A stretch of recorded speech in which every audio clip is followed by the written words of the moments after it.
Soy Pablo Chiesa, yo trabajo en el Departamento de Conservación y Restauración del Senado y mi labor dentro del departamento es la investigación histórica. Y ya es relevante porque todo lo que es el trabajo de restauración requiere un conocimiento previo de la construcción y modificaciones que se hicieron a los espacios que se van a restaurar para que esa intervención sea lo más respetuosa posible del valor histórico, arquitectónico y artístico del edificio. El trabajo de conservación y restauración que hace el departamento no es un trabajo de mantenimiento o un arreglo común, sino que requiere un conocimiento técnico previo para intervenir lo más correctamente posible, ¿no? Con materiales, con todos los productos necesarios para actuar sobre las diferentes materialidades, respetando su valor histórico, su valor arquitectónico y artístico, ¿no? Dentro de lo que es la investigación histórica, nosotros le tomamos mucha importancia, por ejemplo, a un edificio como el Congreso, que va a cumplir 120 años desde su inauguración oficial en el 2026. Se pueden imaginar que ha tenido muchas intervenciones a lo largo del tiempo. Y cuando nosotros intervenimos sobre un espacio, por lo general se realiza el trabajo de investigación para saber a qué periodo se puede remontar esa restauración, esa intervención, si se deja como está o si se retrotrae a un periodo histórico en particular, dependiendo si esas intervenciones que tuvo fueron importantes o fueron intervenciones al contrario, que restaron valor al espacio. Por eso es importante tener un conocimiento histórico en cuanto a la arquitectura, al ornato del sector que se interviene, ¿no? Que cuando uno interviene en un espacio tiene que analizar sus diferentes valores, los valores históricos, arquitectónicos, identitarios, artísticos, etc. Son varios. Y no es un valor el que prevalece, sino que se analizan todos en conjunto y en base a todo el estudio que se hace, recién cuando se analizan todos esos aspectos, todos esos factores, se decide qué es lo que se va a hacer, ¿no? Además de las patologías que puede tener un espacio, ¿no? Digamos, a patologías me refiero a los problemas que pueda llegar a tener las diferentes materialidades, ¿no? Y nosotros dentro de lo que es la investigación histórica, la investigación nos remontamos mucho, no tanto a bibliografías, a libros publicados, sino a los documentos originales, documentos probatorios, como se le dice, que son todos los documentos firmados por el arquitecto, planos, fotografías, que registran fehacientemente qué es lo que pasó con ese espacio, ¿no? Es casi como un estudio forense, podríamos decir, del salón, ¿no? Muy técnico y no tanto en cuanto al anecdótico, sino en cuanto a intervenciones que tuvo, ¿no? Cambios de cortinas, muebles, por qué se hicieron esos cambios, etc., ¿no? Son muchas variables, pero bueno, es un poco resumir el trabajo de investigación histórica. Los planos para nosotros son fundamentales, los planos de principios del siglo XX y los demás, los posteriores, para ver las modificaciones que tiene un espacio, porque una cosa es que venga alguien y te diga: yo me acuerdo que este salón era así, pero después... y a veces las memorias pueden confundir un poco, ¿no? Porque con el paso del tiempo hay cosas que se las va olvidando. Y en cambio con las fotografías, los planos, los documentos escritos, muchas tradiciones orales que se han transmitido en el Palacio por años, hemos comprobado que eran o ciertas o que eran falsas, pero falsas en el sentido no porque sea un invento, sino porque es como un teléfono descompuesto, ¿no? Como una idea que surgió por algún motivo en particular y pasaron tantos años que esa idea original se transformó en algo completamente diferente. Como ha pasado, por ejemplo, con algunos sillones, esto es más bien en la Cámara de Diputados, pero que se decía hace algunos años atrás que los había regalado la infanta Isabel de Borbón cuando vino a visitar el país en 1910 para el centenario, y en verdad fuimos a publicaciones en los diarios de la época y eran sillones que se habían comprado, los compró el Congreso, para recibir a los funcionarios que vinieron para el centenario. Pero fíjate cómo eso pasó de ser una compra del Congreso a un regalo que nos hizo una representante de otro país, ¿no? Así, bueno, hay miles de historias, ¿no? Pero nuestro trabajo como es técnico y científico, precisamente tenemos que investigar en profundidad todo eso y no solamente basarnos en versiones orales o hipótesis que no sean fehacientemente comprobadas. algo que lo caracteriza a este edificio es su monumentalidad. Si este palacio se pensó, obviamente, para que funcionen las dos cámaras, pero también como un edificio que tenía que destacarse en la Ciudad de Buenos Aires para representar a nuestro país. Como pasa con otros edificios que son símbolos de la Torre Eiffel en Francia, las casas del Parlamento en Inglaterra, el Capitolio en Washington. En el caso de Argentina, el Palacio del Congreso se piensa también como un edificio icónico más allá de su función. De hecho, es uno de los pocos edificios, si no es el único en Buenos Aires, que tiene una plaza adelante construida expresamente para este edificio, ¿sí? Para que tuviese una vista amplia, que antes esa plaza no existía, recién se abrió en 1910. Es un edificio majestuoso y monumental y tiene un propósito, ¿sí? Ese diseño. Surgió a través de un proyecto internacional. Este es, si no me equivoco, el primer edificio nacional que tiene un concurso internacional de planos para su diseño, es decir, que se convocan arquitectos de todo el mundo para que presenten sus proyectos, y lo gana el arquitecto Víctor Meano, de origen italiano, pero que ya vivía en Buenos Aires, bueno, gana con su proyecto en 1895, ¿no? Este primer proyecto inicial tuvo algunas modificaciones y finalmente se aprueba con las modificaciones pedidas por la comisión que estaba a cargo de la construcción del Congreso en julio de 1896. La cúpula, que en su origen tenía una base cuadrada, el arquitecto en sus memorias del proyecto menciona que él la quería diferenciar en parte de los edificios religiosos, que son cúpulas de base circular, y por otras razones él consideraba más apropiada la base cuadrada.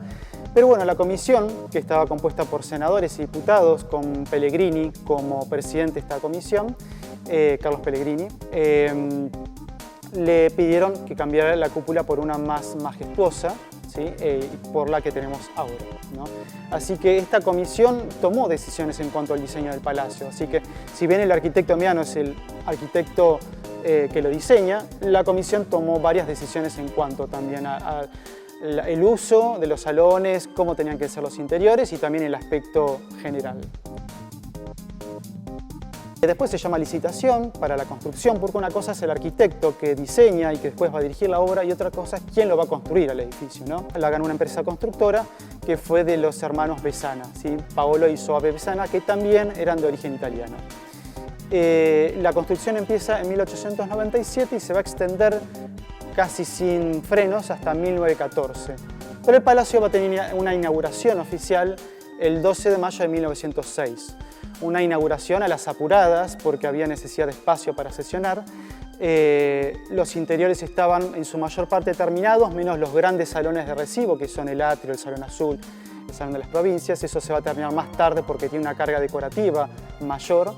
Pero bueno, los recintos en su mayor parte estaban terminados, sin las bancas, ¿sí? Se sesionó acá el 12 de mayo de 1906 con las bancas del Congreso antiguo, el Congreso que hoy está en Plaza de Mayo, dentro del edificio de la FIP, ¿no? Se trajeron los muebles prestados y una vez que se hizo el mobiliario específico para este palacio, se devolvieron al Congreso antiguo. La diferencia de Casa Rosada, que se construye sobre lo que era el antiguo Fuerte de Buenos Aires, es una construcción más compleja que esta del Congreso, pero ya estaba en una plaza preexistente que era la actual Plaza de Mayo, ¿no? En cambio el Congreso no, se construyó sobre un terreno que pertenecía a la familia Spinetto, que tenían acá un aserradero de madera.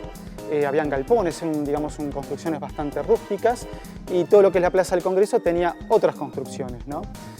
Cuando se traza la Avenida de Mayo, esa avenida terminaba en la cuadra donde está el Congreso.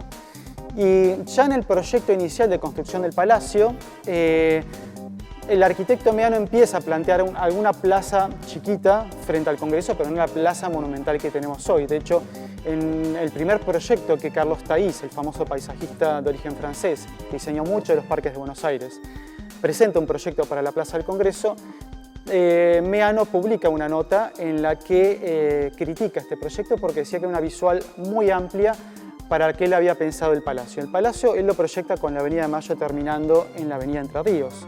De hecho, la Avenida de Mayo terminaba hasta la Avenida Entre Ríos hasta 1909, cuando se empezaron a demoler los edificios para construir la Plaza del Congreso. Es Plaza del Congreso y monumento a los dos congresos.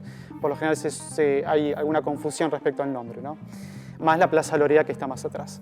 Pero sí, se tuvieron que demoler varios edificios, construcciones particulares que se expropiaron y se demolieron en pocos meses, ¿sí? Para llegar al 25 de mayo de 1910 con ya la plaza terminada sin el monumento de los dos congresos. Y el monumento recién se va a terminar en 1914. La fachada central del Congreso, lo que es el pórtico de entrada y la cúpula, está pensado de manera tal que se vea completo desde la Avenida de Mayo, ¿no? De hecho, si uno se posiciona en la Avenida de Mayo, a la altura de Plaza de Mayo, en otoño, cuando no están las hojas de los árboles, se ve perfectamente la cúpula, ¿no?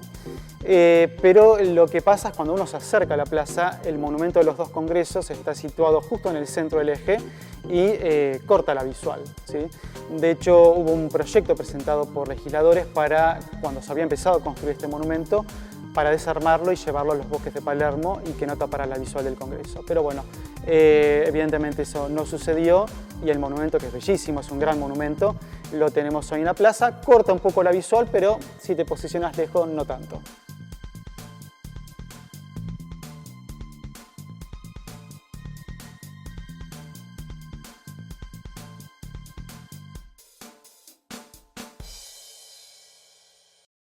Todo lo que es la ornamentación del palacio, la decoración tanto de los salones y las fachadas, no es una decisión caprichosa, sino que todo tiene una lógica compositiva, una lógica simbólica.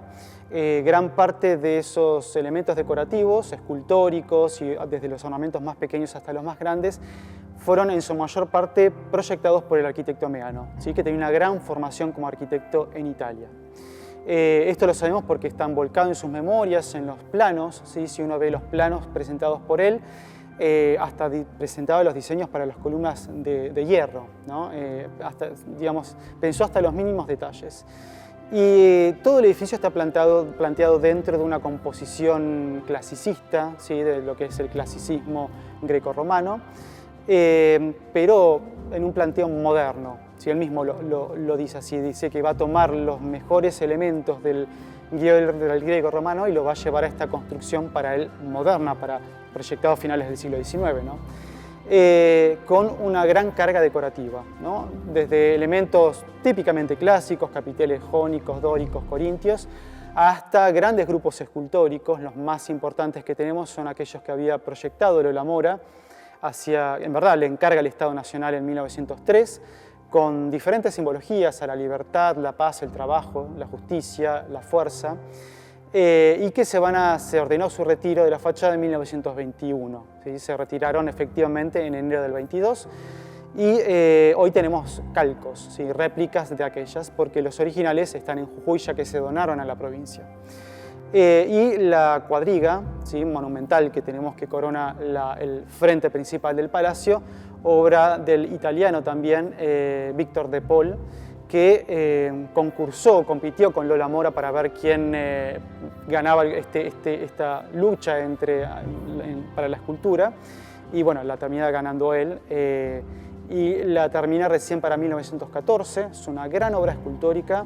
Se fundió en Alemania todo el bronce y se trajo desarmada en barco hasta Buenos Aires y se colocaron andamios para montarla parte por parte, y en diciembre de 1914, es decir, que este año se cumplen 110 años de su colocación en el basamento de lo que venía a ser el pórtico principal del palacio, ¿no? Y representa, bueno, a la República Argentina victoriosa sobre esta carroza triunfal. Piensen que el palacio se empieza a construir en 1897, la mayor parte se termina en el 14, pero las fachadas se van a terminar recién, la que está sobre Rivadavia en la década del 20 hasta 1930, y la de Combate Los Pozos y parte de la del Senado en la década del 40. ¿Sí? Así que estamos hablando de más o menos 50 años que llevó la construcción completa. Pero también cambió el proyecto. El palacio estaba ideado originalmente con una fachada, un zócalo de granito como tiene hoy en día, pero el resto, es decir, los primer, segundo y tercer piso, inclusive la cúpula, los frentes trabajados con un revoque símil piedra, es decir, un material que imitara la piedra, pero que no iba a ser piedra. Obviamente el costo iba a ser más bajo. Pero la comisión, ni bien se empezó a construir el edificio, dijo que no, que era un edificio que tenía que durar siglos, y que las fachadas tenían que tener un material correspondiente a la monumentalidad del edificio. Entonces se decide que iban a tener un recubrimiento pétreo, o sea, de verdadera piedra, que es una piedra caliza granular que viene de la provincia de Córdoba. Y por otro lado, cuando se hizo el trabajo de restauración de las fachadas, se encontraron algunos registros de balazos, ¿no? Y haciendo todo el trabajo de investigación histórica, encontramos que en septiembre de 1930, cuando fue el golpe de Estado, hubo un tiroteo en la esquina de la avenida Entre Ríos y Rivadavia.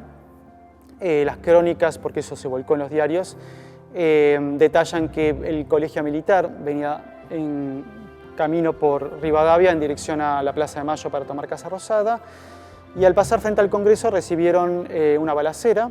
No se sabe bien quién disparó desde el Congreso, pero bueno, sí que vino desde adentro del palacio, y ellos respondieron con metralla, incluso posicionaron un cañón en la Plaza del Congreso y le dispararon a la fachada. Hay registros fotográficos de eso. Y algunos bloques de piedra quedaron muy dañados, eso se cambió inmediatamente con nuevos bloques de piedra, pero otros balazos más pequeños quedaron en la fachada, eso no se cambió, no se arregló.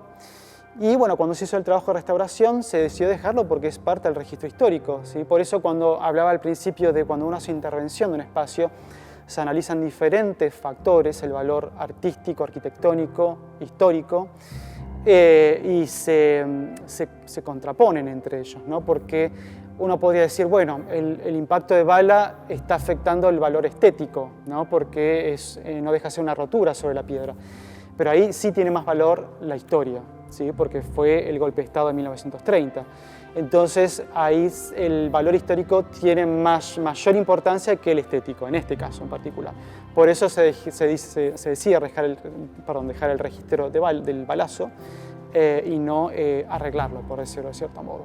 Pero en cambio en la cúpula, que es metálica, es de cobre, sí se encontraron también balazos, pero ahí se tuvo que arreglar. ¿Por qué? Porque un agujero en una cubierta que te va a generar filtraciones cuando llueve, ¿sí? Ahí hay una necesidad material y estructural de arreglarlo, ni siquiera es estético, ¿sí? Por eso cuando intervenimos se analizan muchísimos factores.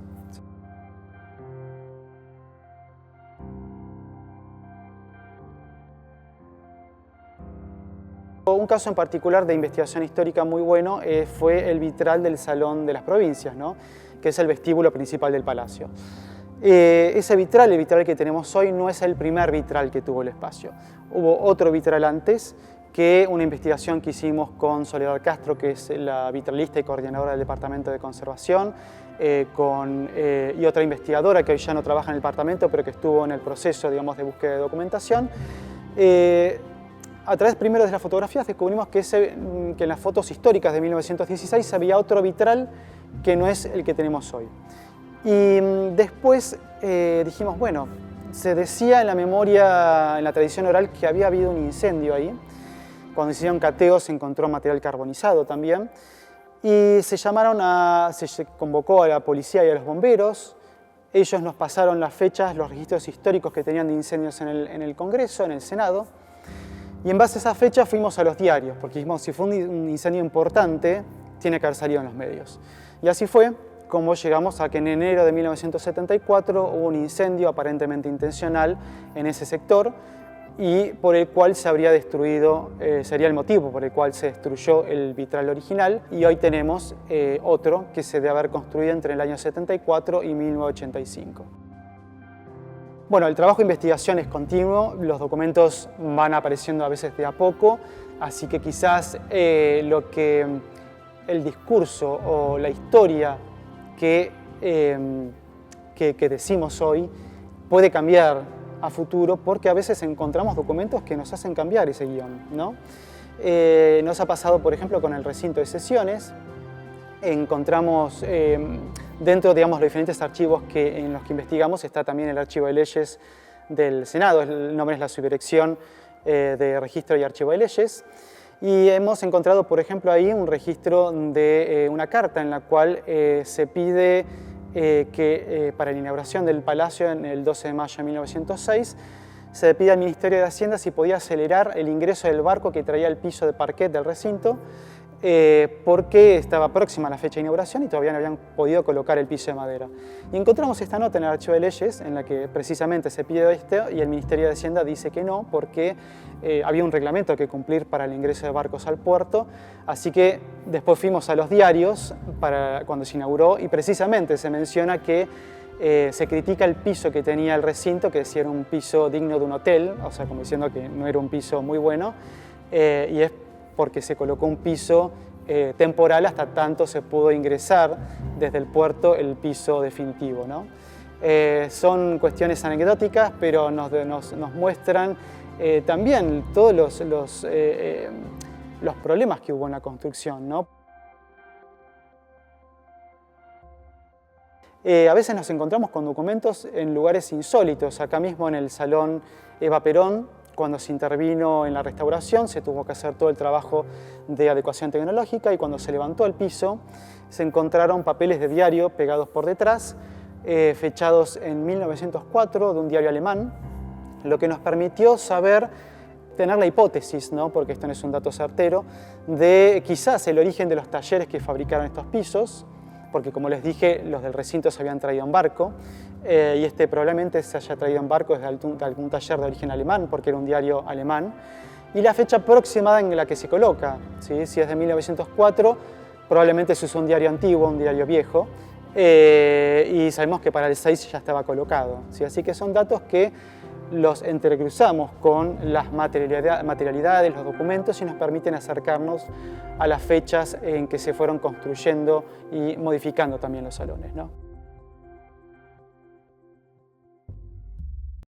Bueno, el Salón Azul, sí, como bien decís, fue uno de los últimos salones que se termina en el Congreso. Estimamos que se termina entre 1910 y 1912, la mayor parte ya para el 10 estaba terminado.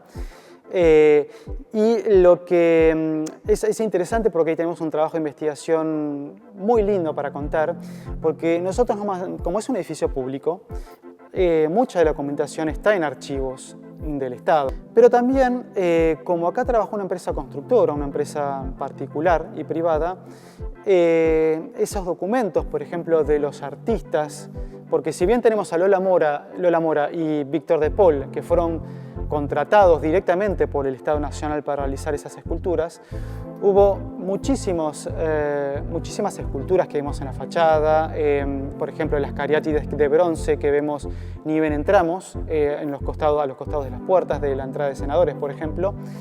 No sabemos los nombres de los artistas que le hicieron, porque eran artistas que trabajaban directamente para la empresa constructora, contratados por la empresa, es decir, formaban parte del staff de la empresa, ¿no? Una empresa muy grande. Entonces a veces nos tenemos que remitir a los descendientes, ¿sí?, de esos artistas.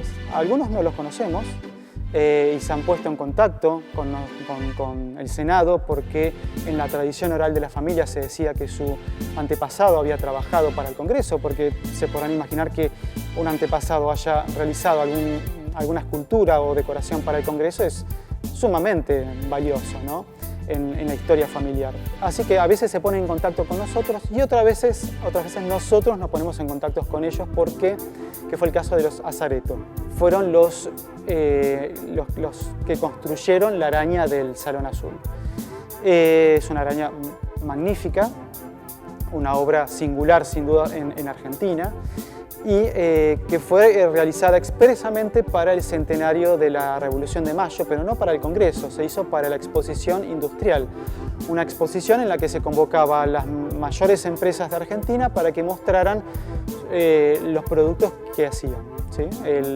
Y la empresa Azareto, que existía desde la década de 1880, había realizado ya artefactos de iluminación para el Teatro Colón, para la Casa Rosada, incluso para el Congreso, ¿sí? Antes de realizar esa araña se la contrató para realizar parte de los artefactos de luz que tenemos hoy en día. Decide hacer esta araña majestuosa para mostrar el desarrollo que había alcanzado en el centenario de la Revolución de Mayo. Pero bueno, cuando las autoridades del Congreso, del Senado, visitan la exposición, ven la araña, les encantó y deciden comprarla para colgarla en el Salón Azul. Sí, pero es uno de los pocos elementos que tenemos en el Congreso que no fueron realizados expresamente para este edificio, sino que se realiza para la exposición y la compra del Senado. Los descendientes de Azareto, que son muchos, eran 2 hermanos, hay descendencia por los 2 lados, logramos contactarlos y también al escultor, porque si bien estaba la empresa, que era de Azareto, ellos tenían un escultor que dirigía la parte artística, que era Gabriel Simonet Dubois. Y por otro lado, el aporte que nos hicieron documental, porque así como nos transmitieron historias familiares, también nos acercaron documentos y fotografías de cuando se fabricó la araña. Y eso a nosotros nos sirve muchísimo.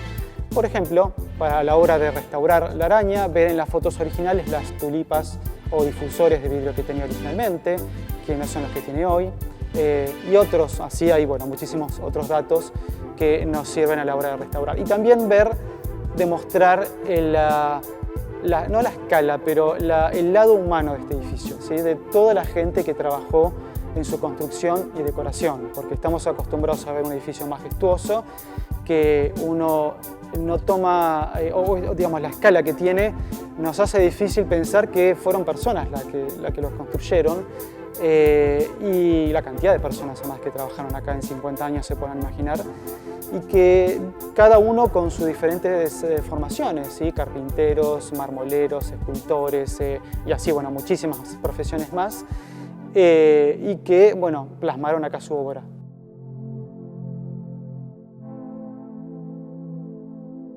Como investigador, trabajar en el Congreso es llegar a un lugar que muchos investigadores o museólogos o personas que se dedican a la investigación y a la conservación quisieran estar, ¿no? Porque se trata dentro de lo que es la obra pública y los edificios públicos, y esto es una consideración particular, el mayor edificio público construido por su escala, por su materialidad, por su costo de construcción, por los artistas que participaron, y la verdad que es un orgullo dedicarme a la investigación, porque si bien se han publicado muchos libros respecto a la historia del edificio, había muchos datos que aún faltaban investigar, y un poco es lo que tratamos de hacer es eso, ¿no? Ir a todas las fuentes originales, por decirlo de algún modo, los documentos originales, y estar en contacto con familiares, con descendientes de quienes trabajaron, estar en contacto con los documentos originales de la construcción del edificio,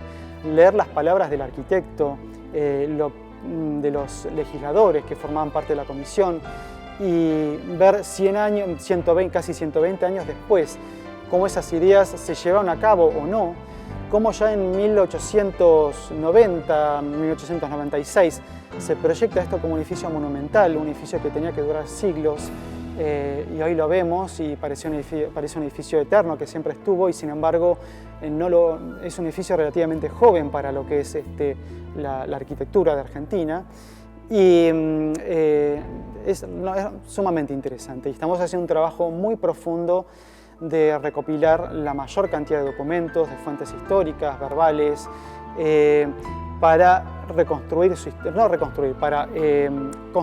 su historia documental, y, como dije antes, cuando hagamos trabajos de restauración, que sean lo más precisos y respetuosos de la historia del edificio, ¿no? Porque es, como dicen muchos, la casa del pueblo, la casa de las leyes, donde se toman decisiones trascendentales para la historia del país, y respetar todo eso, tanto en su arquitectura, arte y la política del edificio, es un punto fundamental en la restauración y conservación del Palacio del Congreso.